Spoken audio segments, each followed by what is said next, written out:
Seigneur dit, venez les bénis de mon Père, recevez en héritage le royaume qui vous a été préparé depuis la fondation du monde. Au nom du Père et du Fils et du Saint-Esprit. Amen. Chers frères et sœurs, je tiens au début à remercier le chef curé de cette paroisse, Père Damien, et à vous toutes et tous qui vous êtes là, et surtout l'équipe qui travaille depuis 4 ans et plus pour les chrétiens d'Orient dans cette paroisse. Ça fait 4 ans que je viens chaque année. J'ai fait une faute l'année passée parce qu'à cause du Covid. Et pour moi, c'est un grand bonheur d'être avec vous et avec aussi des chrétiens d'Orient que je connais aussi, notre paroisse Notre-Dame du Liban et d'autres aussi.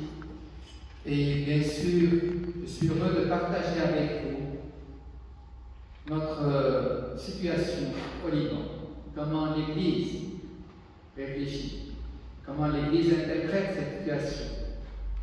Et pas seulement au Liban, mais dans tout le Moyen-Orient.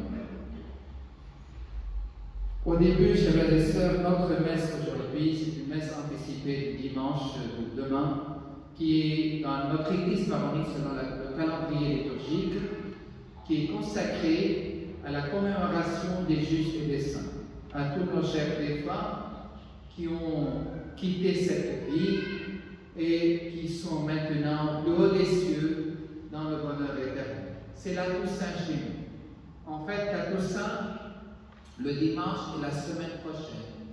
Et on prie tout le temps en communion avec les saints et les saints qui sont déjà au plus haut des cieux et surtout qui ne sont pas canonisés par l'Église. On connaît Saint-Chapelle chez nous, dans la Vierge Marie, bien sûr, mais nous fêtons tous les saints qui sont bien sûr des saints qui vivent, qui ont vécu la sainteté et qui sont là-haut, plus haut des cieux, qui sont en train de prier et intercéder auprès du Père Céleste pour nous, pour notre sainteté. Qu'est-ce que je dois vous parler de notre situation? Au début, bien sûr, je me suis posé cette question. Les Français qu'attendent écouter d'un prêtre libanais qui vient spécifiquement pour prier et pour offrir cette messe pour les chrétiens d'Orient. Je vais vous dire une chose. C'est une question très difficile. Mais j'aime bien répondre avec, voilà, qu'est-ce que le bon Dieu m'a dit, je vous dis, par la toute-puissance du Saint-Esprit. Premièrement, chers frères et sœurs, je vais vous présenter l'identité et la mission du Liban au Moyen-Orient et au sein de notre monde. Bien sûr, le Liban est un pays très ancien.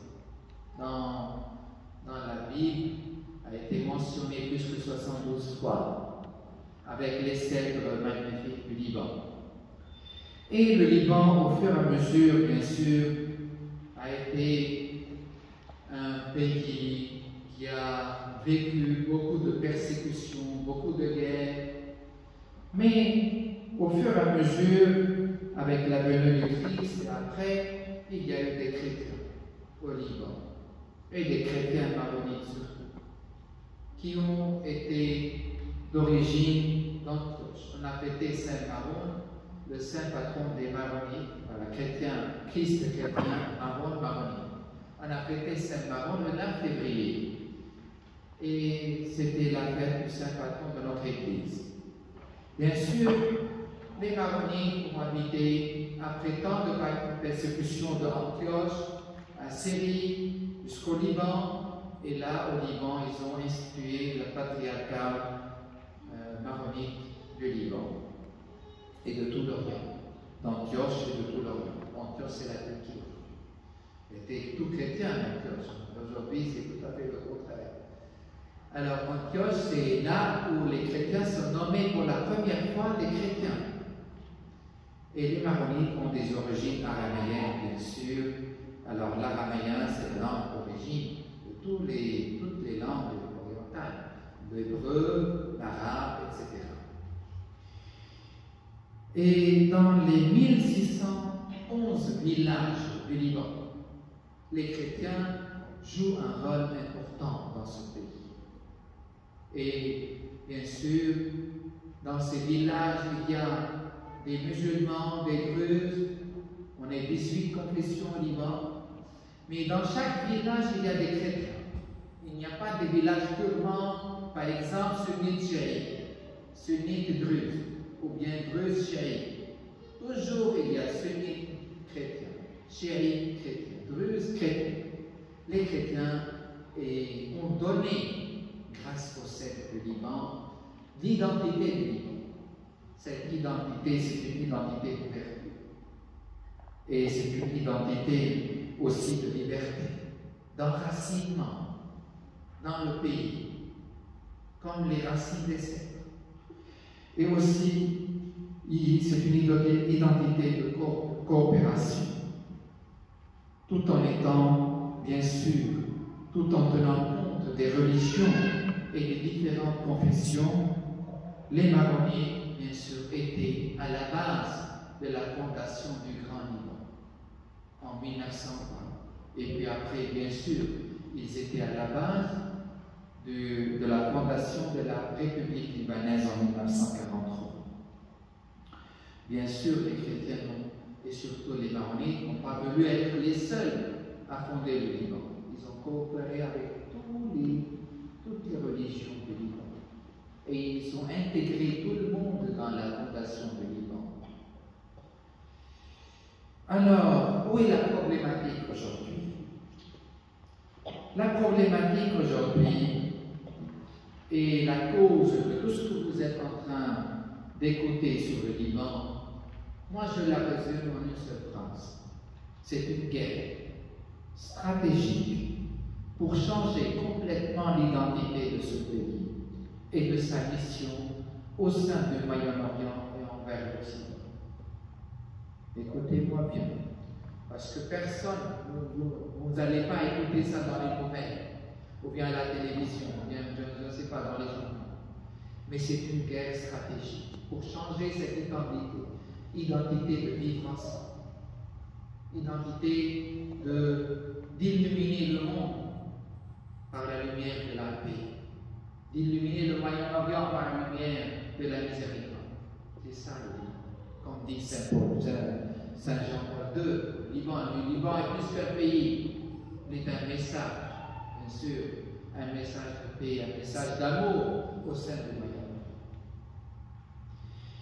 Les armes de cette guerre, vous avez bien sûr écouté les nouvelles, les armes sont très connues. Premièrement, pour changer l'identité du Liban, il y a des tensions qui veulent à tout prix dominer le Liban. Ou bien dominer le Liban par le parti sunnite, ou bien par le parti chiite, par l'Iran, ou bien par l'Arabie saoudite. Voilà, ils sont en train de se boxer sur notre terrain.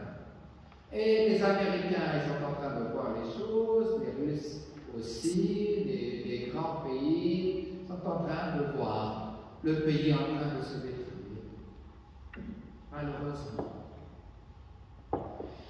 Et le plus malheureux, ce sont les chrétiens qui sont divisés aussi à l'intérieur du pays. Malheureusement. Au lieu que les chrétiens soient comme les cèdres, libres, forts, et qui défendent leur cher pays, sont en train de vivre l'esclavage, chacun dans un coin. Ou bien l'esclavage à un pays chiite, ou bien l'esclavage à un pays sunnite. Et c'est ça notre grand problème. Et comme vous voyez, la corruption politique, l'esclavage, c'est ça le premier l'arme contre notre pays, l'occage par le Banque centrale et la classique politique de l'audit juridico-comptable au Liban. Il n'y a pas d'audit, il n'y a pas de comptabilité. Et aussi en raison de l'absence d'indépendance de la justice est bloquée totalement. Ils ne peuvent pas donner ni un procès, ni marcher pour un procès jusqu'à la fin, ni rien du tout. Et vous savez, l'explosion du 4 Autres, jusqu'à maintenant, on n'en sait rien. Ils ont bloqué même le juge qui travaille sur ce sujet, malheureusement. La deuxième arme, c'est la détérioration économique de son système bancaire et l'appauvrissement du peuple. Pour dominer un peuple, rendez-le. Il se résigne. Et c'est ça le deuxième arme qui. Ils ont gelé les comptes personnels du peuple. Ils ne peuvent pas même leur argent tirer du banc. L'inflation est incomparable dans l'histoire de notre pays, avec la dépréciation de la livre libanaise, la pénurie du lait infantile, la hausse des prix de 10 fois plus, et en même temps, la baisse des salaires, divisée par 10. La hausse des prix et la baisse des salaires. Les familles sont devenues incapables d'acheter des produits de première nécessité pour survivre. Et 2 à 5 heures d'électricité par jour. Et les familles sont obligées de payer des générateurs de 2 millions par mois. Je vous rappelle, le salaire libanais aujourd'hui, ce n'est pas plus que 4 millions de salaire moyen. 2 millions uniquement pour l'électricité. La troisième arme, c'est la suspension progressive de l'image culturelle et éducative du Liban. Je ne sais pas si vous savez que le Liban attire tous les étudiants du Moyen-Orient qui viennent étudier dans nos universités. Ils sont de qualité, de bonne qualité. Nos universités, même l'université libanaise, l'université de la compagnie des Jésuites, toutes ces universités américaines, et même les écoles de Liban, sont des écoles de qualité, et surtout les écoles catholiques. Et tout est en train d'être détruit. Les parents n'ont pas le moyen de payer la scolarité de leurs enfants. Les enseignants quittent le pays pour survivre. Les moyens de transport sont devenus très chers et les élèves restent à la maison. Les enfants qui vont à l'école sans déjeuner ou qui dorment le ventre vide. Et moi, j'ai vécu ça. Dans notre paroisse, il y a une équipe qui s'appelle Miséricorde. Et je sais très bien que l'équipe ici de cette paroisse, ils savent très bien la situation. Nous sommes allés là-bas, on a vu, on a senti les ventres vides des enfants à l'école. On est en train de faire beaucoup d'actions humanitaires au nom de la paroisse Notre-Dame du Liban. Et aussi, le recul de la francophonie. Vous savez qui sont les garants de la francophonie au Liban? Ce sont les chrétiens, les écoles catholiques du Liban.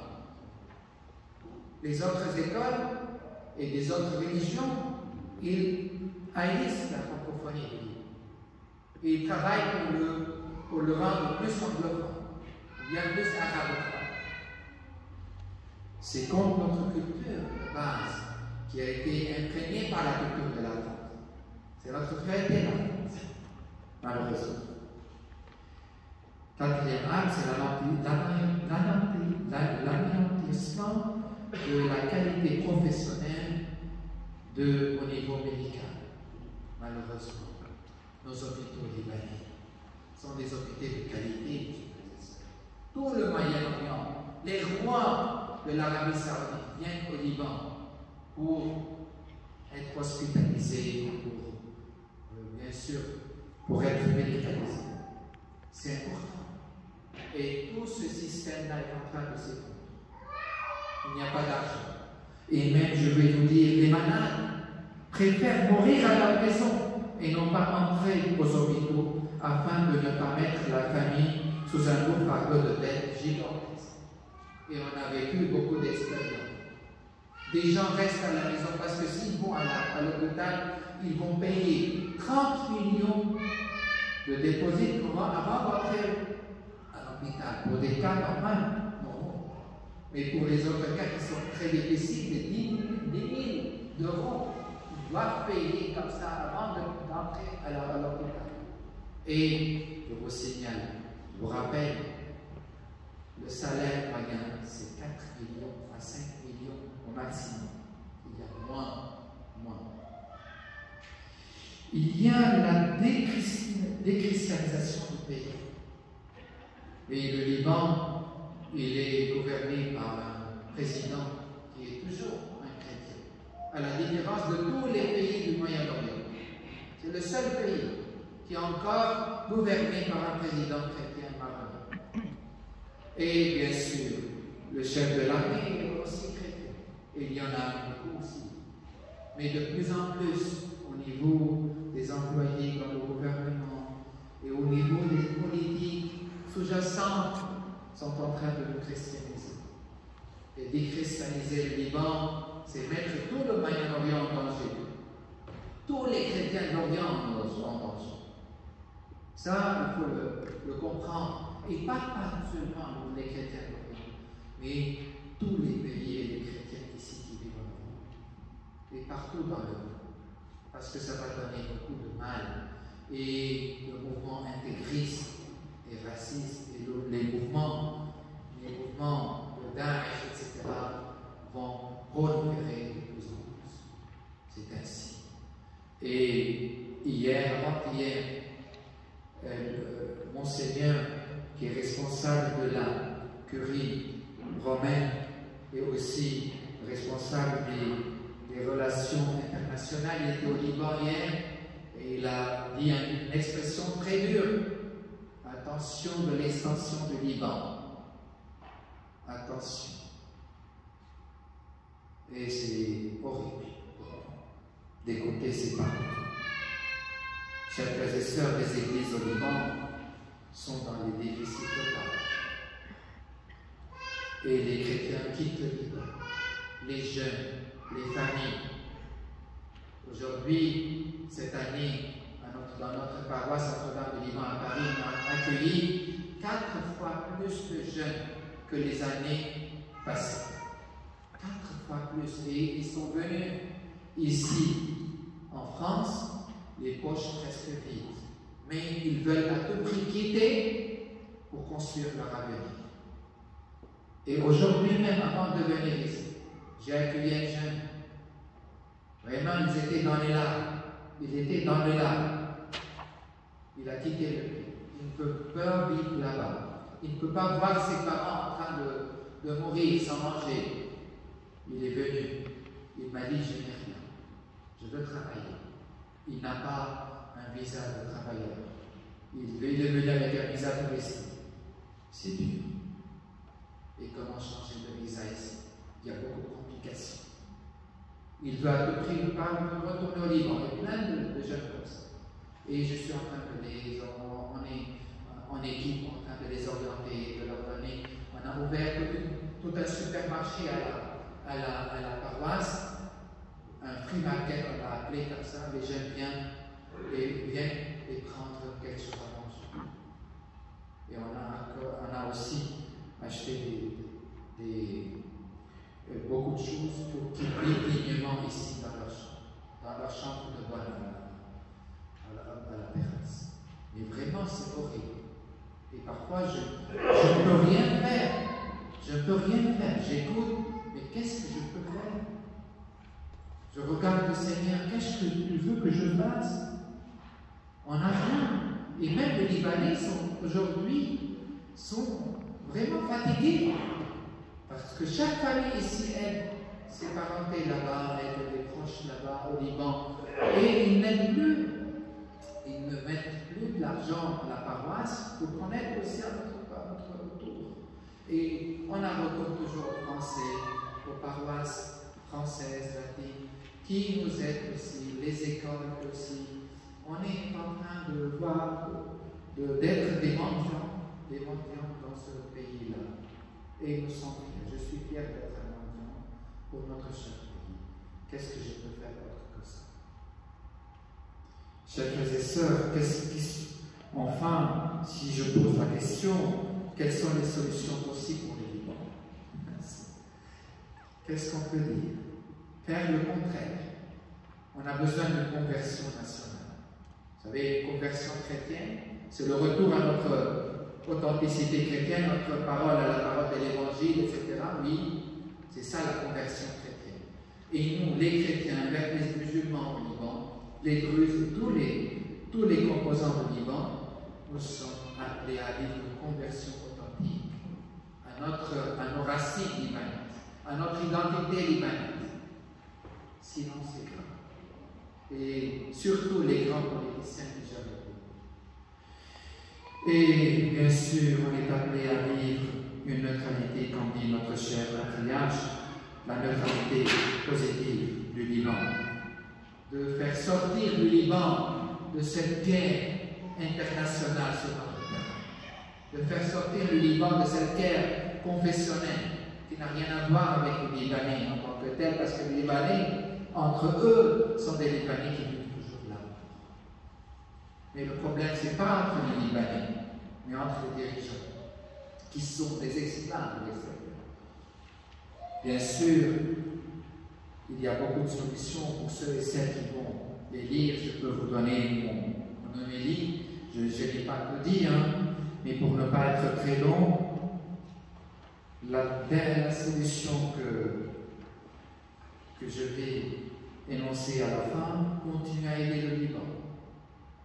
On va continuer à aider le Liban. Et merci, vraiment, pour tous les Français qui mettent leurs mains dans leur moment pour aider le Liban, à tous les niveaux. Et surtout, pas aider le Liban au point de vue matériel uniquement, mais dans la prière. Et merci pour cette paroisse, vraiment, qui a beaucoup prié pour le Liban et qui prie encore pour le Liban, sans cesse. Et pour tous les Moyen-Orient, pour tout le Moyen-Orient et pour tous les chrétiens d'Orient, il faut prier. Prier avec une espérance inébranlable, avec un amour inoubliable, et aussi avec une foi solide. Je vais prier, on va offrir cette messe pour cette intention-là, et avec un cœur plein de joie et d'espérance, malgré que, contre toute espérance, comme dit Saint d'Abraham, il avait de l'espérance contre toute espérance, contre tout espoir, contre tout désespoir. Malgré que le désespoir ronge les têtes des chrétiens d'Orient,